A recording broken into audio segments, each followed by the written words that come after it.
अजूनही भिडे गुरुजीवर बोललं जातं की भिडे गुरुजी हे तरुणांची माथी भडकवतात. खरंच भिडे गुरुजी हे तरुणांना बिघडवण्याचं काम करतात का? आता बिघडणं काय आणि सुधारणं काय हे ज्याचं त्याने ठरवावं.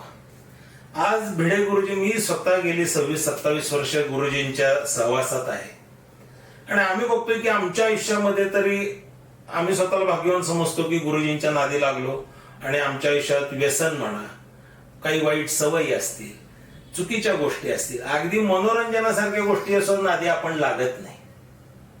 आपले धारकरी त्याही नादी.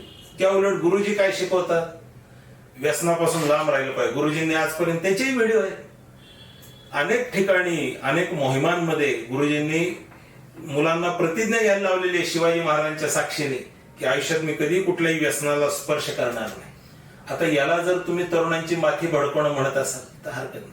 भिडे गुरुजी व्यायामाचा आग्रह करतात. आजही 91व्या वर्षी ते रोज स्वतः व्यायाम करतात आणि लोक तरुणांना व्यायाम करायला सांगतात. का तर व्यायाम केला पाहिजे. या देशातला प्रत्येक तरुण हा सामर्थ्यवान असला पाहिजे. हा देश हा लेच्या पेच्या लोकांचा नाही तर ताकदवान सामर्थ्यवान लोकांचा देश बनला पाहिजे.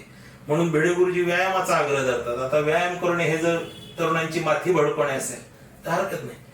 लक्षावधी तरुणांना भिडे गुरुजींनी शिवाजी महाराजांचं चरित्र वाचायला सांगितलेलं आहे.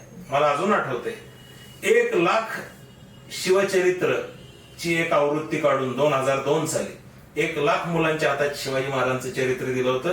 शपथपूर्वक दिलेलं आहे. त्यावेळी आम्हाला गुरुजींनी हातामध्ये बाजरी घेऊन ज्वारी घेऊन आम्हाला शपथ घ्यायला लावली होती की याची 2 पानं तरी मी रोज वाचेन, त्याशिवाय मी झोपणार नाही. हा माझा नित्य आचार असेल.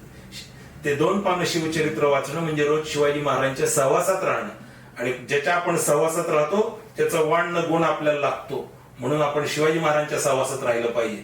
या हट्टापोटी त्यांनी 1,00,000 मुलांच्या हाती शिवचरित्र दिली होती 100 रुपयामध्ये त्या काळी.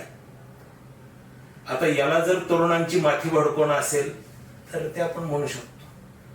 संभाजी महाराजांचं बलिदान आपण त्याचं दुःख आपण आज पाळलं पाहिजे. भले त्या बलिदान आणि त्यासाठी आपण आजही उपास केले पाहिजे. आपण मुंडन केलं पाहिजे. आपण संभाजी महाराजांच्या बलिदानाची जाणीव ठेवली पाहिजे. हे भिडे गुरुजी तरुणांना शिकवतात. याला जर कोण माथी भडकवणे म्हणत असेल तर त्याला काही हरकत नाही.